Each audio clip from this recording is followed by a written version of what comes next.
न पक्ष का साथ था न विपक्ष का साथ था, पर जनता का आशीर्वाद था। जब उस समय नॉमिनेशन भरा और जैसे ही घर पहुंचे तो कई सारे ऐसे पत्र हमें मिले। इनकम टैक्स का डिपार्टमेंट का ये लेटर आया है, 4-5 और भी डिपार्टमेंट्स के लेटर आए।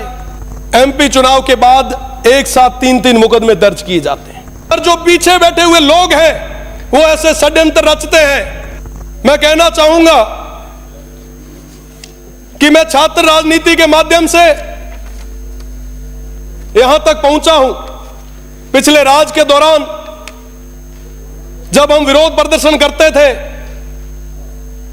जब युवाओं की बात सदन तक और सरकार के सामने रखने का प्रयास करते थे, तो उस दौरान कई बार लाठियां, कई बार मुकदमे हमें सहने पड़ते थे। मैं आपको बताना चाहूंगा, पिछले उस राज के समय हमने विधानसभा का घेराव किया, कई बार जेल गए और कहीं ना कहीं युवाओं की आवाज को हमने लाठी के नीचे दबते भी देखा।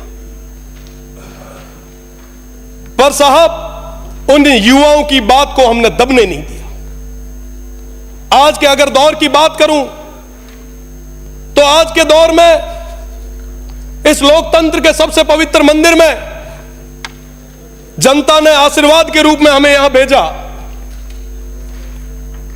न पक्ष का साथ था न विपक्ष का साथ था, पर जनता का आशीर्वाद था। और उस दौरान जब बाड़मेर, जैसलमेर और बालोतरा की जनता का आदेश था कि पार्लियामेंट के इस चुनाव में हुंकार भरो, इन 22 लाख लोगों का नेतृत्व करो, इनका आशीर्वाद तुम्हारे साथ है, और जब लड़ने के लिए आगे आए,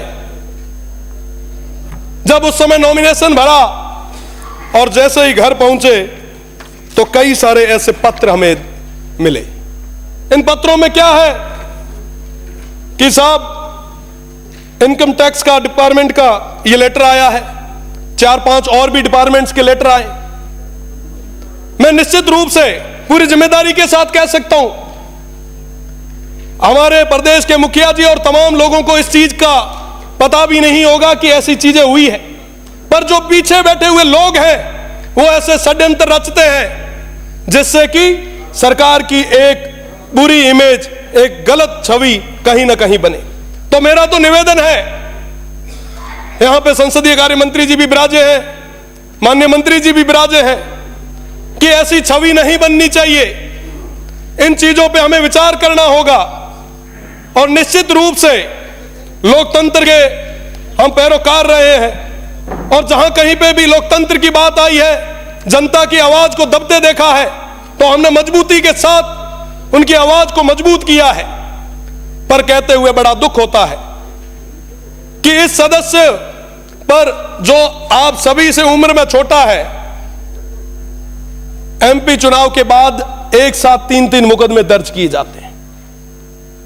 मुझे लगता है इस पे भी आपको गौर करने की जरूरत है। और हम लोग जब जनता की आवाज को आगे तक नहीं रखेंगे तो उस जनता की आवाज को आगे तक रखेगा कौन?